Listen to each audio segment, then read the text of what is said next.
Hey sweet friends, I'm Rachel and this is Rock City Cookies. Today we are going to be doing a tutorial video on how I made this Valentine's Day cookie design. Now this particular set of cookies was made for one of my children's Valentine's Day parties at their school, and because of that I let them choose which design they wanted for me to do, and they actually asked for a heart cookie with all of their classmates' names on top. Because they pass out treats during their Valentine's Day party, they wanted to be able to individually hand out a cookie to all of their friends with their names on it. And because of that, I knew that this design required a lot of writing of a lot of kiddos' names. And so I wanted to keep the design itself pretty simple so that it wouldn't take me all that long. That being said, you can easily duplicate this for yourself, for your clients, for what you offer in your pre-sales, or just for your own family or friends. So without further ado, let's get decorating this Valentine's Day cookie set.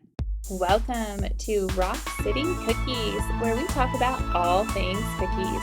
If you're new to the channel, hit that subscribe button and click the bell icon to be notified when we upload a new video. Thanks for watching.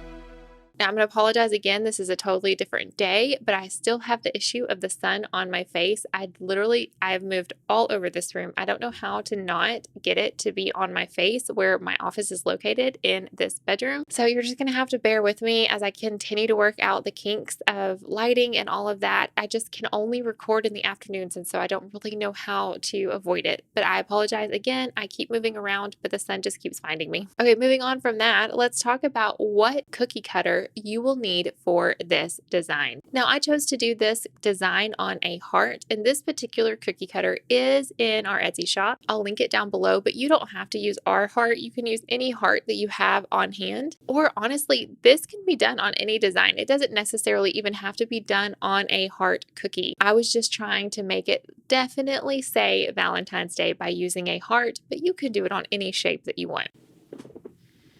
Now I'm like, maybe if I go back this way. Let's see.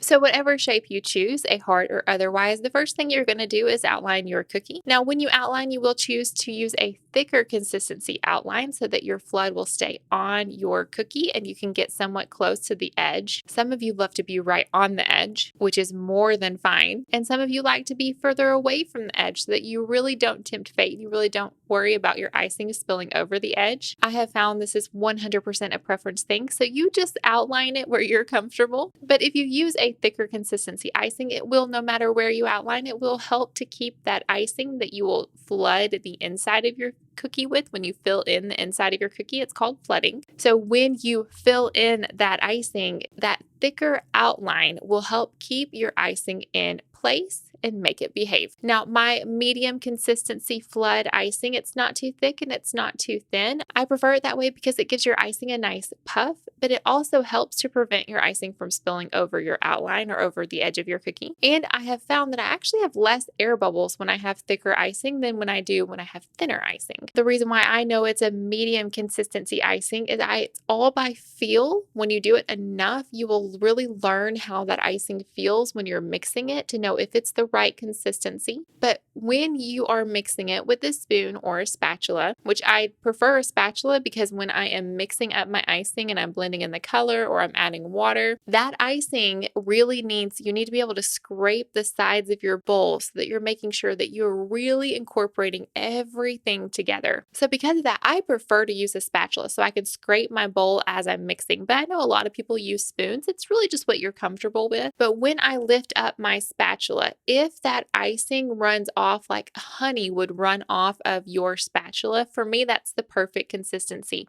Honey doesn't just spill off like a soup or anything that's much thinner. Honey will fall down off of your spatula into the bowl, but it will kind of do it in a slower fashion. So if you're looking for how to compare what that consistency of icing should be, look at honey and see how that's spilling down when you pull up honey or out of a bottle. That's the kind of speed that you would want your icing to flow off of your spatula back into the bowl. If you get it too thin on accident, just add some powdered sugar and thicken back up that bowl of icing. Or if it is not just free flowing down off of your spatula, if you have to shake your spatula to get it to fall off and back into the bowl, it's too thick. So you do need to add a little bit more water to it to thin it down some more. And when you add water, do it slowly slowly, either with a very small amount on a spoon or with a water bottle. I prefer a water bottle because I have found that I can count the sprays and I know exactly how many sprays I need to get my consistency correct. But no matter what you use, it's going to take some time and some practice to really get that feel down and let it be second nature. And even though I have done it for more than 5 years, we all still have our hard days.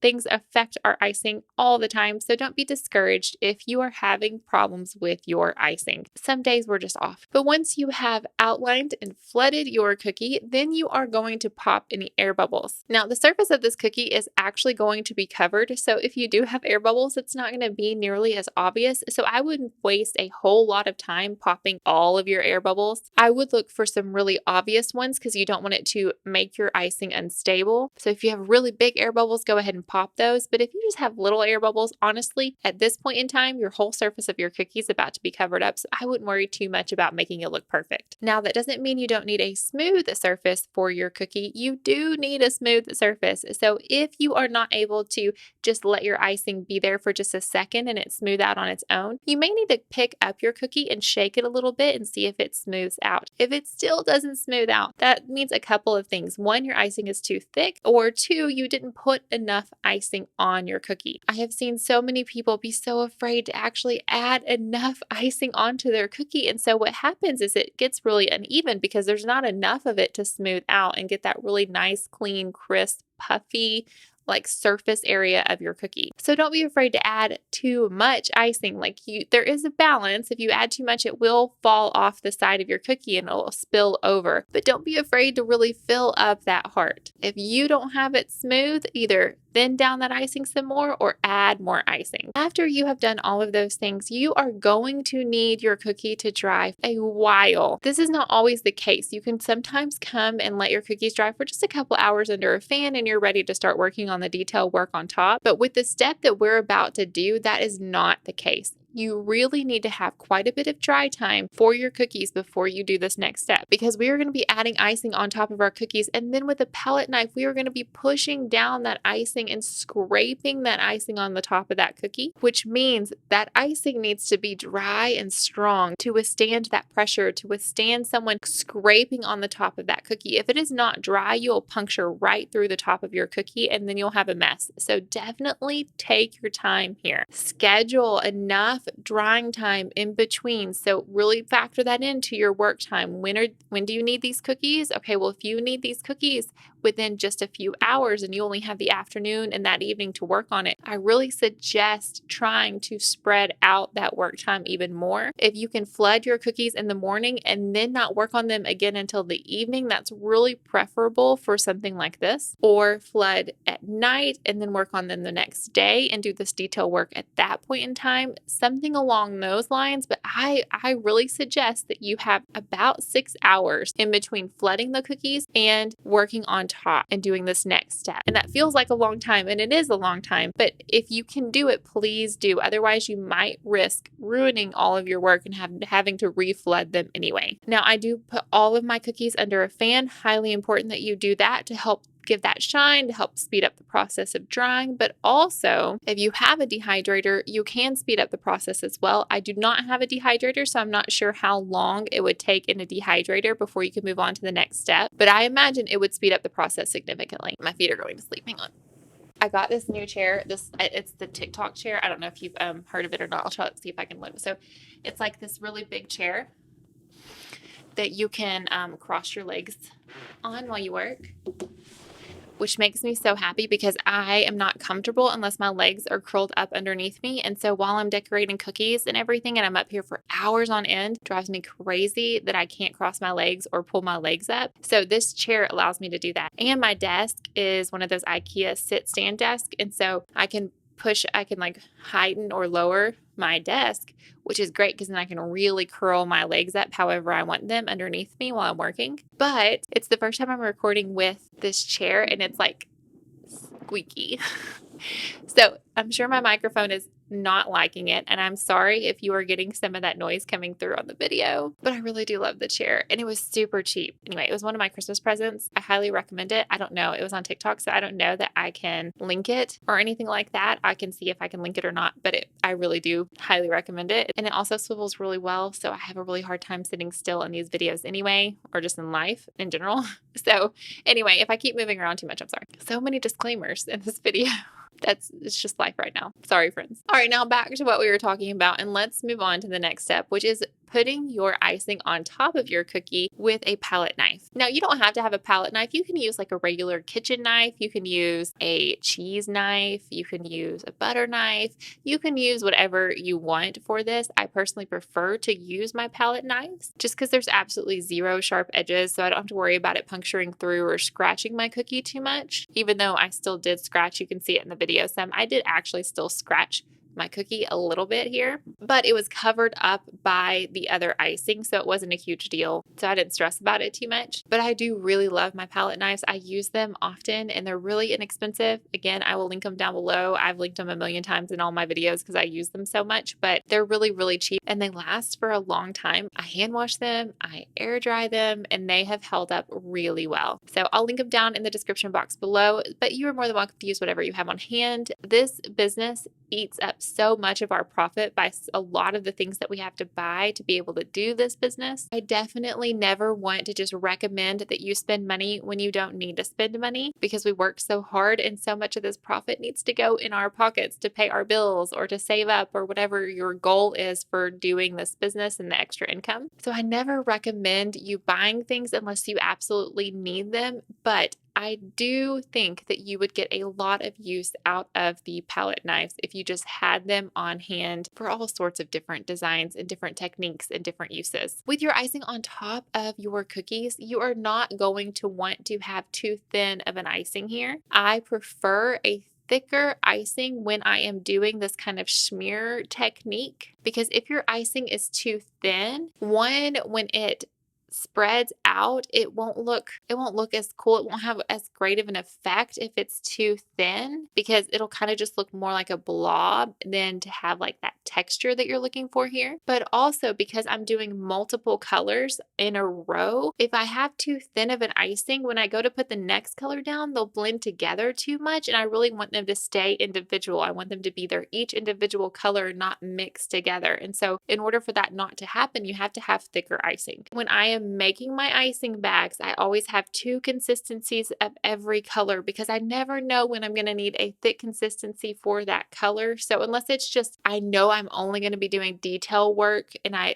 only need a thick consistency. If I have a thin consistency of anything, I always have a small bag that is just thick icing that is that same color because it's really easy. So my icing is thick when I go to mix the color in, and so I get the icing is thick. It's what it is mixed to when I make a brand new batch of icing. It's thick icing. I add the coloring. I get the color right. And then I just take 1 or 2 scoops out of that icing and I put it in a bag. And then I thin down the rest of it and make flood icing, medium consistency icing. And so it's no extra work other than me taking out 2 spoonfuls and putting them in a bag. It's 30 extra seconds of work. And then I have 2 consistencies for every color just in case I need them. Because when I go to sit down and do cookies, I don't always have all of my designs 100% fleshed out in my brain.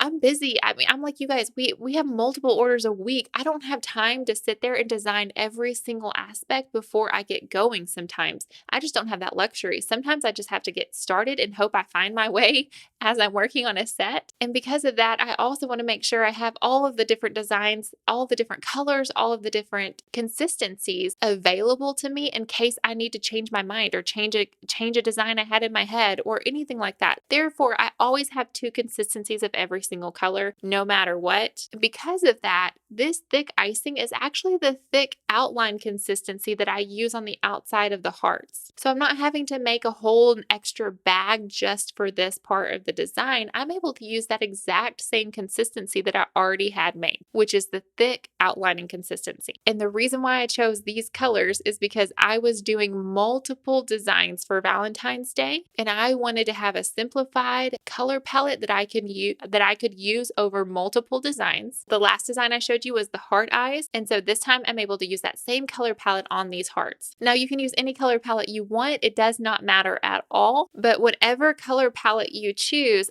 have all of the colors that you want in those thick consistency icing bags and lay them down in front of you in the order that you want to put them onto your heart cookie. That way, when you're going and you're doing this over and over and over again, you have the order that you are piping your smears. You're doing your like, I don't know what that's called on top, guys. I'm sorry. The scrapes of icing that you're doing on top of your cookie. If you put the icing bags down in the exact order that you want to do them in front of you, then you will have that consistency from cookie to cookie, and you don't have to be like, oh no, what color do I need next? It's right in front of you. Pick up a piping bag, use it, put it down. Get the next one, pick it up, use it, put it down. And if you keep those icing bags in order, then you never have to second guess what you've done and what you haven't done. My heart underneath my cookie is different colors. I chose to do various colors throughout the set. So on top though, these color schemes, this order of colors, it doesn't matter what color I have underneath. I'm going to use all of the colors, including the color that I flooded my cookie on top. I'm going to use all of them for all of the cookies, so that even though my hearts may be different colors, this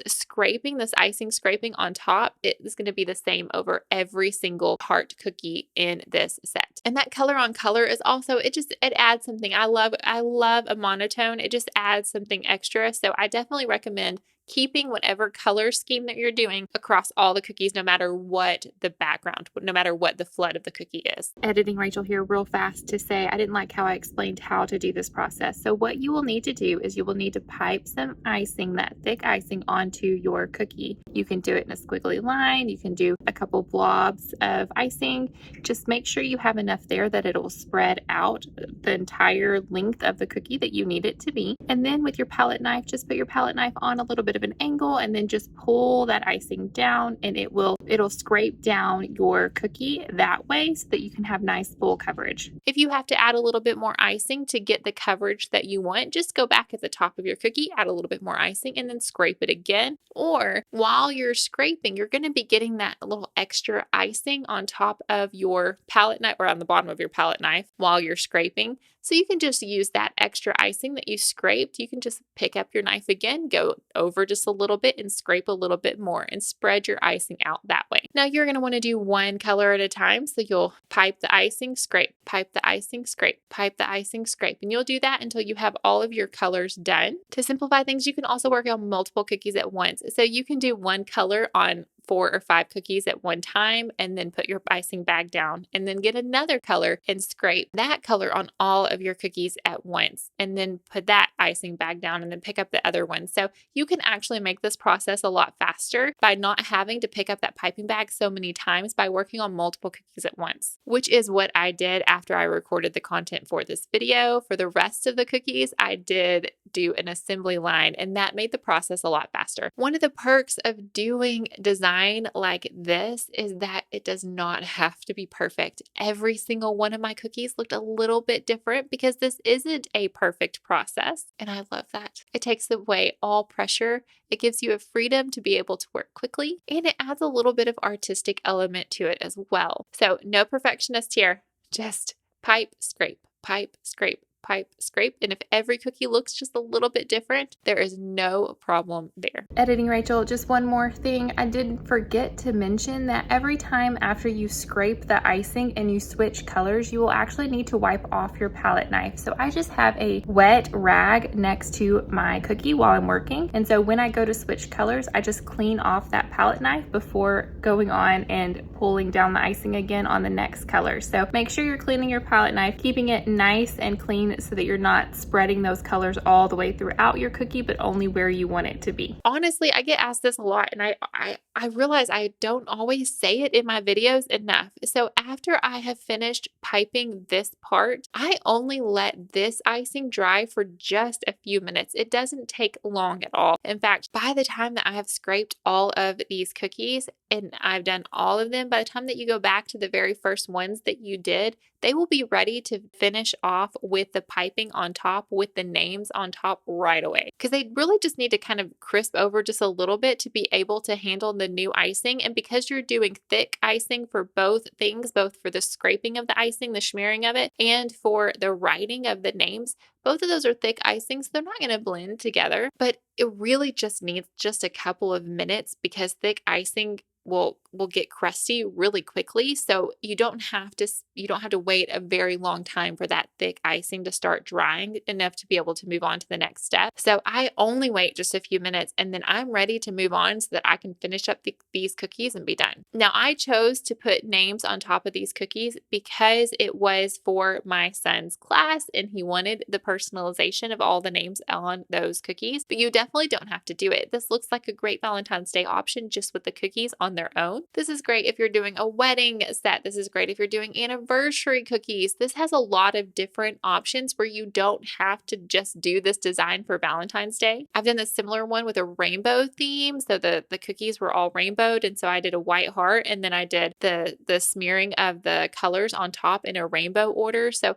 there's lots of options here. You can definitely do this with many, many other non-Valentine's related things. You can write love on it, you can write happy on it, you can write just all sorts of things on top, or you can leave it on its own. You do not even have to do any writing on top at all. But since I did choose to do writing for these names, I wanted to make sure and include that and show you how I did it. So I always use Fonto for doing any sort of writing. And it's a really, really simple app. You can use it on your phone, you can do it on your iPad, but it'll allow you to have a blank sheet and then you can put in whatever words you want. You can change the font and then you can save that onto your device. And then I use Camera Lucida with my projector. And the reason why I don't just project it straight from Fonto and I project it with the Camera Lucida is because with the Camera Lucida projector app, and both of these apps are free, but with that app, you can like zoom in or out. You can move it around freer than you can with the Fonto app. With that app, you'd have to like physically go in and change the size, and you'd have to move around your projector or move around your cookie underneath your projector to get it to line up just right. Whereas I can leave my projector exactly where it is, and I don't have to mess with any fonts or anything. I can just project that image, that font onto my cookie, and then from the app itself, then I can make it bigger or littler depending on what I need without having to mess with any font size. So again, that's the Camera Lucida app and the Fonto app. And Fonto is actually spelled with a PH, P-H-O-N-T-O. And the Fonto app comes with a lot of its own fonts preloaded on there, but then you can also get fonts onto font.com or you can pay for fonts. And they're really easy to install on there as well. So you'll have those that you would want on there as well. It's really easy to do. I obviously did a whole lot more names than I'm going to show you here, but I chose to pipe their names out in the color of the heart itself. So the font matches the underneath part, the heart itself, so their names do have a little bit of correlation, but you can choose any color here. You can do it with white. White would really have popped as well. So there's no right or wrong at all, and that is just what I chose to do in that moment. This is your thick consistency icing, the same thing that you chose to outline your cookies with, the same thing that you did the smearing, the scraping technique with. And once you have their names done, your cookie is done. So it really, really, really is a very simple technique. You don't even have to have a projector if you're not going to type any names or write any names on top, which would make the process even faster. When you're talking about holidays at all, regardless if you're doing a big sale for your clients or if you're just doing them for your own family or your own friends or your own kids' parties, holidays are busy and you need something no matter what to make that process simpler. So I highly recommend finding these designs that are super simple that can make your life a lot better during this holiday season. And with that, we are done with these personalized heart cookies. Another Valentine's Day tutorial done. I still have more on the docket, so I'll see you back next week. And until then, I hope that you all have a fantastic week. And as we leave, I'm going to show you this beautiful weather that we have had this week that I have thoroughly enjoyed with my kiddos. See you soon.